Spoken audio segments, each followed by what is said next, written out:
The knock didn't sound like a son coming home. It sounded like a bill collector. 3 hard hits, a pause. Then 3 more louder, desperate.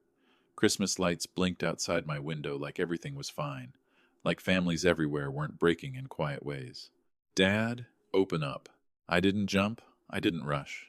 I set my coffee down on the coaster my late wife carved the year she got sick, oak, worn smooth by time. My hands were steady in a way that scared me. Through the peephole I saw Marcus, my oldest, face flushed, eyes wild. Not with concern, with panic. My card got declined, he snapped. All of them did. The bank says the account is locked. What did you do? I cracked the door just enough for winter air to slip in, sharp as truth. He tried to push past me like he always had, then froze when he saw the dining table. 9 envelopes, neat handwriting. No love, Dad, just names. Headlights spilled across my driveway as the others arrived one by one like they suddenly remembered I existed. I lifted the first envelope between 2 fingers and whispered, "Before you ask about money, tell me why you left me alone last night." And that's when the silence finally started talking. I raised 9 sons to be strong men. Somewhere along the way, they learned strength meant never looking back. My name is Frank Daniels, and I spent my life in a small Ohio town where winter settles into your bones like old regret. I worked 2 jobs most years, construction by day, bookkeeping at night, hands split and raw, pockets never full, heart always trying. When my wife died, the house got quieter, but my promise didn't. I kept the porch light on every night in December. Not for decoration, for direction. A silent sign that said, "You can still come home." Christmas was the one day I asked for nothing but presents. I cooked what they loved, garlic roast chicken, honey cake, spicy stew, each dish tied to a memory. I lined up 9 plates, like a prayer I kept repeating. This year I even polished the old silver my father left me. It felt ridiculous, shining forks for men who barely called. By sundown my phone stayed dark. No texts, no running late. Just that clean, brutal quiet. At midnight I raised a glass to an empty room and whispered, "Merry Christmas." I didn't cry. I noticed. And the next morning, with frost on the window and my coffee still bitter, I opened the drawer I hadn't touched in years, deeds, statements, signatures, realizing love wasn't the only thing I'd built. By morning, the loneliness had settled into something sharper than grief clarity. I woke before dawn, the way I always had when the boys were small, and school lunches needed packing. The house was cold. The heater clicked on too late, like an apology that missed its moment. I wrapped my hands around a mug of coffee and stood by the window, watching the sky turn a thin, tired gray. 9 sons. 9 lives I had funded, fixed, forgiven. On the table, the plates were still there. I hadn't cleared them, not out of hope, but as evidence. Proof that memory can rot if you don't look at it long enough. I carried my mug to the small desk by the wall and opened the drawer. Inside were folders I'd avoided since my wife passed property deeds, bank statements, insurance papers. I used to think looking at them felt selfish. That morning, it felt necessary. I read slowly. My name appeared again and again, steady and final. Owner, primary holder, authorized signer. I realized something then that made my chest tighten, not with anger, but with shame. I had mistaken generosity for love. I had believed that giving endlessly would teach gratitude. Instead, it had taught expectation. The phone buzzed once. A message from my second son. "Sorry, Dad. Crazy night. We'll catch up soon." Soon. The most dishonest word in a family. I set the phone face down. I wasn't planning revenge. I wasn't even angry. I was tired of pretending absence didn't have consequences. That morning, I put on my coat and wrote one thing on a yellow notepad. Enough waiting. Then I picked up the phone and called my lawyer. Not to threaten my sons, but to finally protect myself. The lawyer didn't ask why my sons were absent. He asked how long I'd been carrying it alone.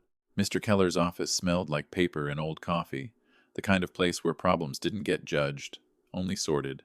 He listened, without interrupting, as I told him about Christmas night. I didn't dramatize it. I didn't need to. Silence does the work if you let it.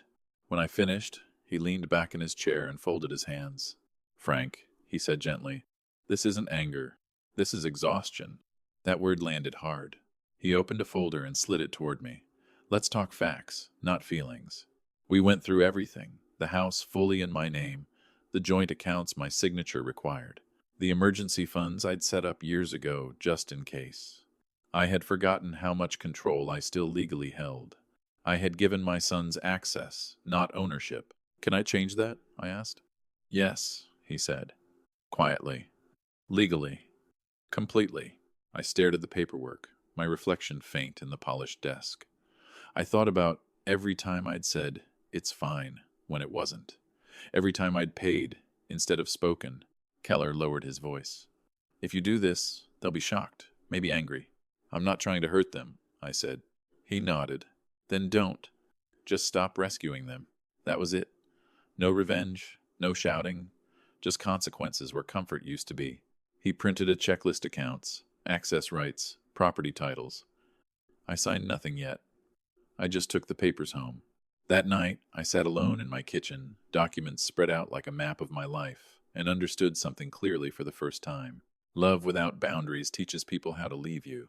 That night, I wrote 9 letters because my voice had been ignored, but paper doesn't get interrupted. I didn't turn on the television. I didn't call anyone. I sat at the dining table where 9 plates had gone cold the night before and lined up 9 envelopes instead. Plain, white, heavy in a way paper shouldn't be. I wrote slowly, not because my hands shook, but because every word needed to be clean. I didn't accuse them, I described. What it felt like to sit alone while the clock crossed midnight. What it meant to realize I'd become optional. How love turns sour when it's treated like an ATM instead of a bond. Each letter said the same thing, just with a different name at the top. I gave you access because I trusted you. You treated access like ownership. That ends now. I explained that I was restructuring my finances, that shared accounts would be changed, that favors would stop being automatic. I didn't threaten, I informed. The hardest line to write came last. You didn't leave me angry. You left me awake. When I sealed the envelopes, I noticed something strange. For the first time since my wife died, my chest felt lighter. Not happy, but steady. I stacked the letters neatly and placed them beside the Christmas tree. The lights blinked softly, stubborn as hope. Before bed, I opened my phone and saw missed calls starting to appear.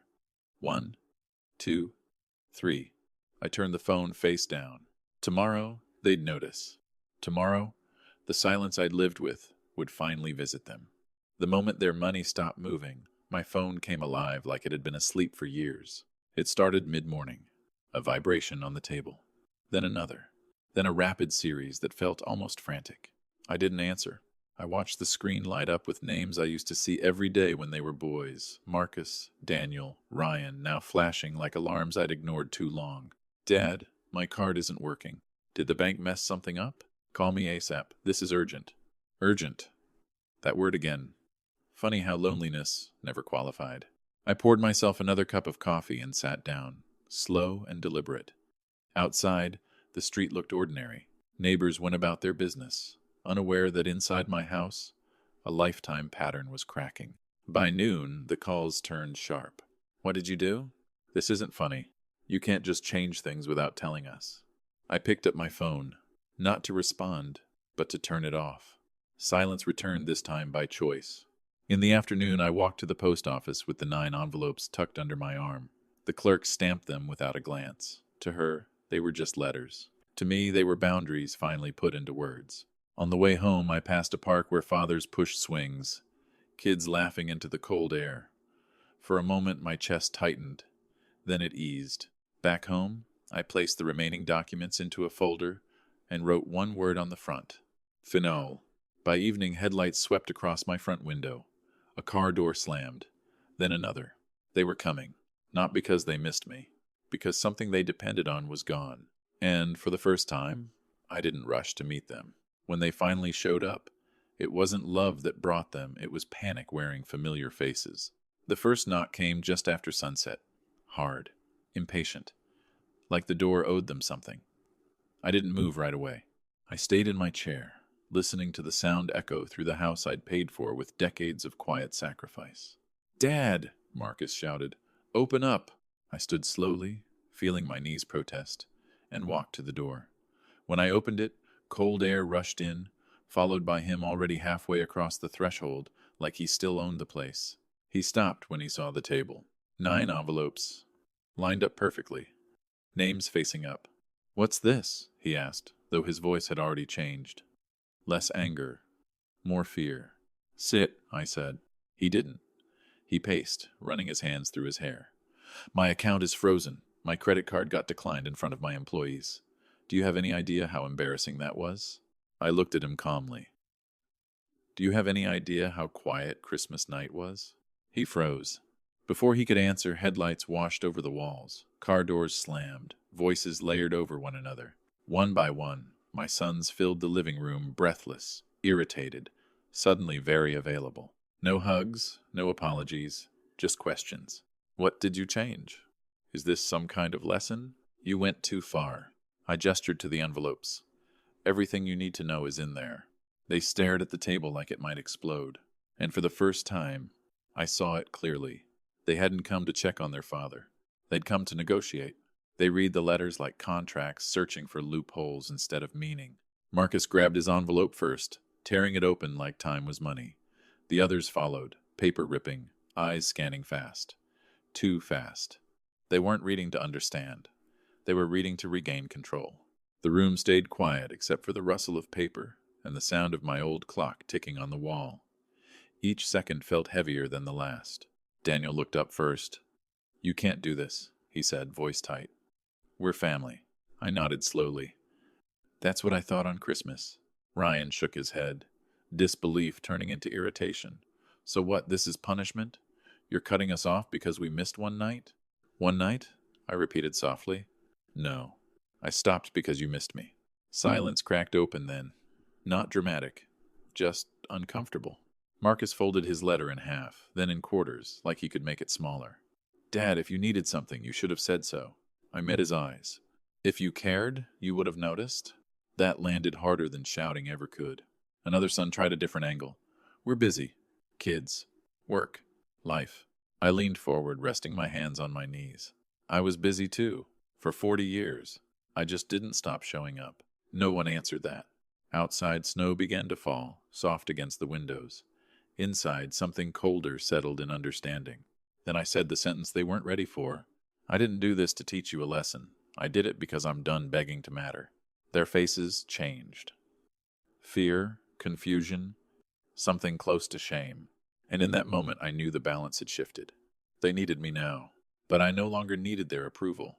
The moment I mentioned the house, their anger collapsed into something closer to fear. "I also listed the house," I said calmly. The words didn't echo. They sank. "What?" Marcus stepped forward. "You can't sell it. That's home." I tilted my head. "It's my home." Ryan laughed once, sharp and hollow. "You're bluffing."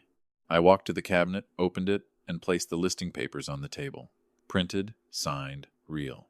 The address stared back at them like a verdict. Daniel's face drained of color. "Dad, why would you do that?" "Because I finally realized something," I said. "You don't visit me. You visit the idea that this place will always be here waiting." Silence followed. Thick. Heavy. One of the younger boys muttered, "So where are you supposed to go?" That question stopped me for half a second. Not because I didn't have an answer, but because no one had asked it before. "I'll go where I'm not taken for granted," I said. They started talking over each other then. Promises surfaced. Sudden concern. Rewritten memories. "We didn't know you felt this way. We'll come by more. We'll fix it." I raised my hand. "No more fixing. Only proving." Marcus frowned. "What does that mean?" "It means," I said slowly, "I'm not restoring anything just because you're uncomfortable. Comfort is what got us here." Outside, snow thickened against the windows. Inside, for the first time, my sons understood that something permanent was happening, and none of them could stop it. When their anger failed, they tried guilt, because guilt had always worked before. Ryan was the first to change tactics. His voice softened, hands spread like peace offerings. "Dad, you know Mom wouldn't want this." That one hit low. Cheap. And familiar. I didn't raise my voice. I didn't flinch. "Don't use her memory to excuse your absence," I said. She waited too. Longer than I did. The room shifted. No one spoke for a moment. Daniel exhaled hard. "So, what do you want from us?" I looked around at 9 grown men who knew how to demand but not how to listen. "I wanted you here on Christmas," I said. "Now, I want nothing you're offering out of fear." Marcus scoffed. So we're supposed to suffer because you're lonely? That word again. Lonely. As if it were a weakness instead of a wound. I was lonely long before that night, I said. Christmas just made it undeniable. One of the younger ones finally sat down, elbows on knees, head in hands.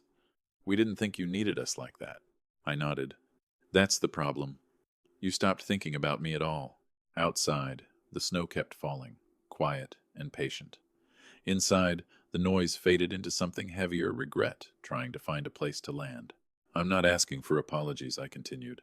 I'm watching actions. Marcus looked up sharply. What actions? I met his eyes. The kind that don't come with a deadline or a demand. They didn't like that answer. Because it meant there was no switch to flip, no money to unlock. Only time and effort. And for the first time they understood. This wasn't a fight they could win by waiting me out. That night, I made them eat with me not to reconcile, but to remove every excuse. I cooked anyway. Not a feast. Just soup and bread. Simple food. The kind you eat when there's nothing to celebrate but survival. I set the table slowly, deliberately, pulling out all 9 chairs. Sit, I said. They hesitated. Grown men suddenly unsure how to take orders from the person they'd ignored.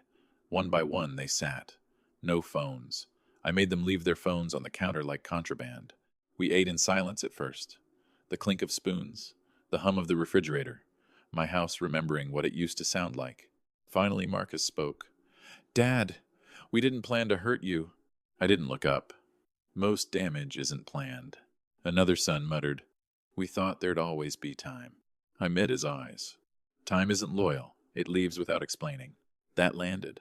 I felt it in the way their shoulders dropped, the way no one rushed to defend themselves.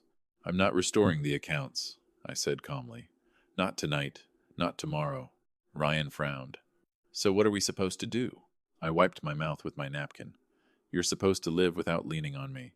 And if you still want me in your life after that, show me. Silence again. But different now. Less hostile. More uncertain. After dinner, they stood awkwardly, unsure whether to hug me, thank me, or argue again. No one did any of it. They left one by one, quieter than they arrived. I stayed at the table long after the door closed, staring at 9 empty chairs. For the first time, the emptiness didn't feel like loss. It felt like space. The real test didn't come with shouting or threats. It came the next morning, when no one was watching. I woke before sunrise, the house unusually quiet after the night before. For the first time in years, no one had slept over, no bags left by the door, no last-minute favors waiting for me to fix. Just me, the kettle, and the soft tick of the clock.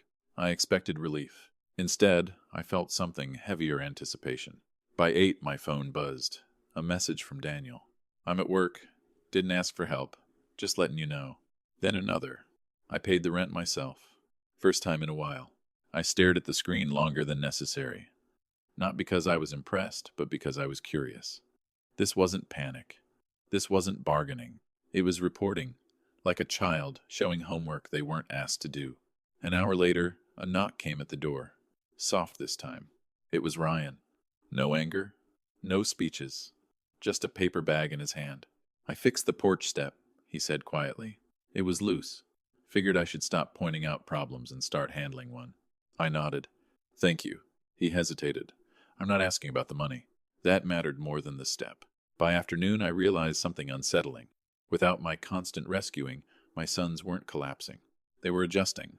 And for the first time, I felt the balance shifting not because I took something away, but because they were finally standing on their own. Still, I didn't unlock a single account. Change that's rushed isn't change. It's fear wearing manners. Independence looks impressive until it starts costing pride. By the 3rd day, the messages slowed.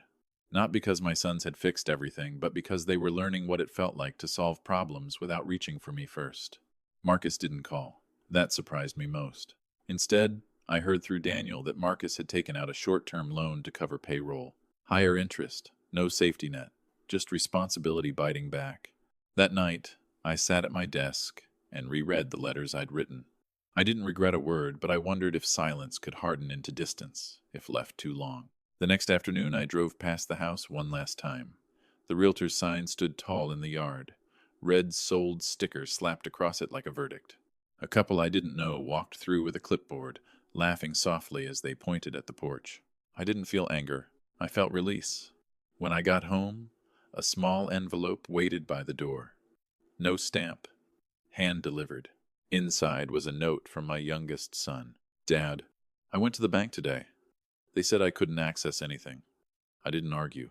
I just wanted you to know I finally understand what on my own means. I don't like it yet, but I think I need it. I folded the note and placed it in the drawer, not with the legal papers, but with my wife's old letters. That night, I slept deeper than I had in years. Not because things were fixed, but because, for once, they were real. The first real apology didn't arrive with tears. It arrived without asking for anything back. It came as an email from Marcus. No subject line, no urgency flags, just words. Dad, I'm not writing to ask about the accounts.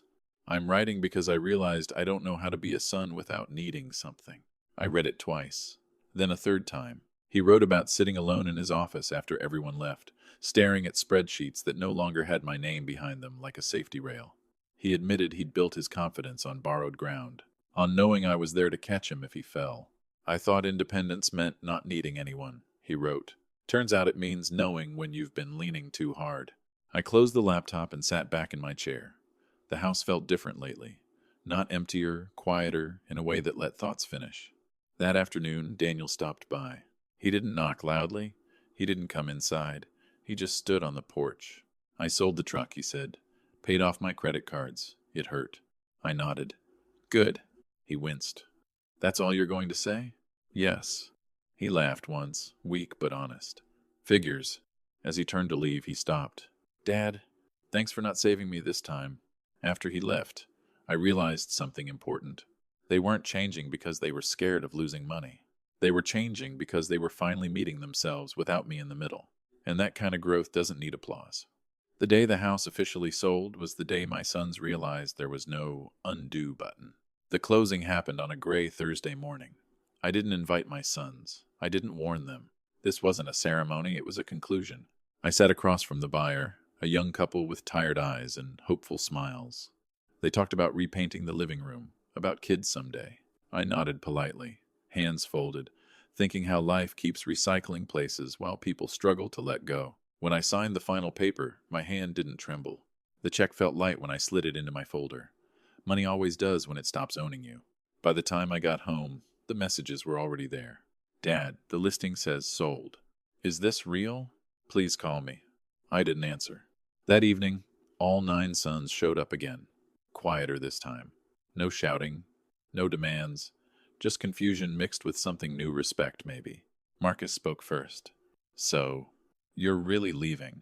Yes, I said. Daniel swallowed. Where? I shook my head. Not telling you yet. Ryan frowned. Why? Because I need to know you'll come looking for me, not the house. Silence settled over us like dust. The youngest finally asked, Is this punishment? I looked at him gently.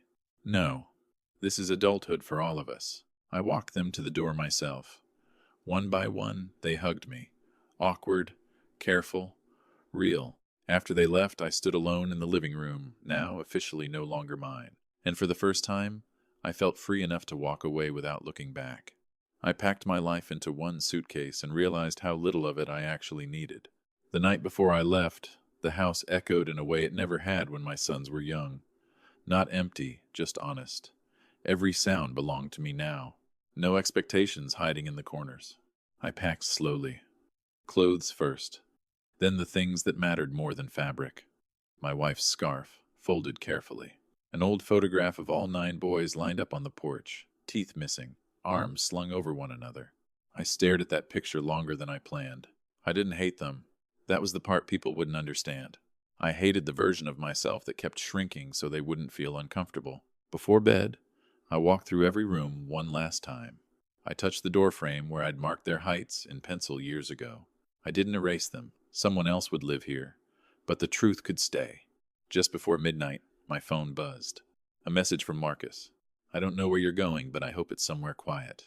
You deserve that. No mention of money, no requests. Just a sentence that stood on its own. I replied with 3 words. Take care of yourselves. That was all. In the morning, I locked the door, slid the key through the mail slot, and walked away without ceremony. Snow crunched under my boots. My breath fogged the air. For the first time in decades, I wasn't leaving for work. I was leaving for myself. The road felt longer than it should have because, for the first time, I wasn't running toward anyone. I drove south without music, letting the hum of the highway keep me company. Mile after mile, the weight I'd carried for decades loosened, not all at once, but enough to notice. I hadn't told my sons where I was going on purpose. If they came looking, I wanted it to be for me, not convenience. I stopped the first night at a small roadside motel. The room smelled faintly of bleach and old carpet, but the bed was clean and the silence was complete. No expectations. No one needing anything. I slept deeply, heavier than I had in years. By the third day, I reached the coast, a quiet town with peeling paint, slow walkers, and a shoreline that didn't care who you were. I rented a small apartment above a closed-down bakery. One bedroom, one table, one chair by the window. Enough. The first morning there, I drank coffee watching the ocean move in and out, like it had all the time in the world. For the first time, so did I. Back home, I knew my sons were adjusting, not collapsing. Adjusting. That mattered. I didn't call them. I didn't post updates. I let absence do what my presence never could force them to feel the space I used to fill. That night, I wrote one sentence in a new notebook. Peace begins when you stop proving your worth. And for the first time since Christmas, I smiled not because things were perfect, but because they were finally honest. The first letter found me weeks later, and I knew it mattered because it didn't ask where I was. It was waiting on the small table outside my apartment door, forwarded through a chain of guesses and old contacts. The envelope was creased, addressed in careful handwriting I recognized immediately. Marcus. I didn't open it right away. I made tea first. Let the water boil. Let the moment arrive, instead of grabbing it. Inside, the letter was simple. No drama.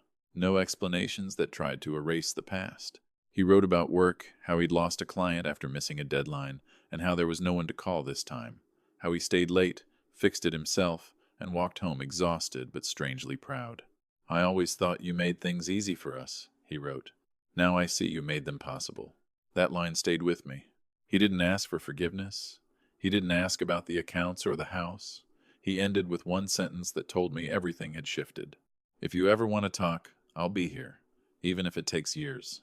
I folded the letter and placed it in the drawer with my wife's old notes, the place I kept things that mattered. That evening, I walked along the shore as the sun lowered itself into the water. The waves didn't rush. They didn't beg the shore to stay. They came, they went, and they returned only when the time was right. I understood then. Distance hadn't broken my family. It had given us the first honest chance to rebuild it. Peace settled into my days so quietly that I didn't notice it until something tried to disturb it. Life by the coast moved slower, like it respected age. Mornings were for walking, afternoons for reading, evenings for watching the tide pull back what it didn't need. No one here knew my story. They only knew me as Frank the old man who fixed loose hinges and never hurried. I liked that. Once a week I helped at a small community center. Nothing grand. Just stacking chairs, serving soup, listening more than talking. People opened up when they realized you weren't waiting to interrupt. I learned that loneliness wears many faces, not just mine. One afternoon, the center director handed me an envelope. Someone asked me to give you this, she said. Inside was a short note from my youngest son. Dad, I went to the senior center back home. I stayed after everyone left and cleaned the kitchen. I kept thinking about you sitting alone that night. I wish I'd been there. I'm not asking for anything. I just needed you to know I finally understand. I read it twice. Then once more. I didn't reply yet. Forgiveness isn't a switch. It's a door you open slowly, making sure what's on the other side won't hurt you again. That night, I lit a candle by the window, one small flame against the dark. I thought about my sons, not with anger, but with cautious hope. Change, I realized, doesn't arrive with apologies. It arrives with consistency. And if they kept showing up without money, without guarantees, maybe one day we'd share a table again. Not as dependents, as equals. Reply 19 when you're ready for part 19. The second Christmas arrived without warning, and for the first time, I didn't dread it. The air by the sea turned colder, sharper. Store windows filled with lights, and strangers wished each other happy holidays without knowing how loaded those words could be. I noticed something surprising that year. I wasn't lonely. I missed my sons, but missing no longer felt like abandonment. It felt like distance with purpose.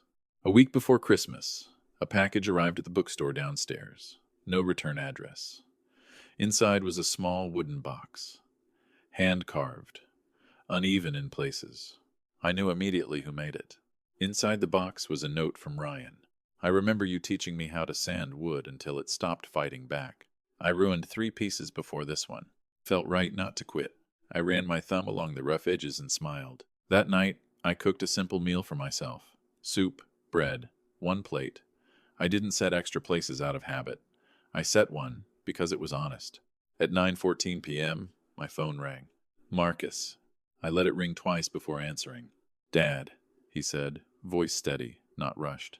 I just wanted to say, Merry Christmas. Nothing else. No request. No update. Just presence. Merry Christmas, I replied. When the call ended, I didn't feel the ache I used to. I felt something quieter, stronger. The lesson had finally taken root not just in them, but in me. Love that survives distance doesn't need constant proof. It needs truth. And I knew, without forcing it, the final chapter was ready to be written. The ending didn't arrive with applause, it arrived quietly, the way peace always does. Spring came early that year. The mornings warmed, and the sea softened its voice. I'd grown used to my routines: coffee by the window, slow walks, small conversations that didn't ask me to be anything other than present. One afternoon, the bookstore owner knocked on my door. You've got visitors, he said, smiling in a way that told me everything before I even stood up. They were all there, not rushed, not loud, no gifts, just 9 men standing a little straighter than they used to, hands empty, eyes steady. Marcus spoke first. We didn't come to stay, he said. We came to sit, if that's okay. I looked at them for a long moment. Then I stepped aside. We sat around my small table, too small, really, but no one complained. We talked about ordinary things. Work, weather, mistakes. We didn't dress up as jokes anymore. No one mentioned money. No one asked for access. At sunset, they stood to leave. Awkward hugs, quiet respect. As the door closed behind them, I realized something important. I didn't feel drained. That's how I knew it was real. Later that night, I wrote one last line in my notebook. You don't lose family by setting boundaries. You lose yourself by never having any. If this story made you think about family, respect, or quiet justice, share where you're listening from and what lessons stayed with you. And if you want more stories like this, stay close. Some truths are slow, but they're worth waiting for.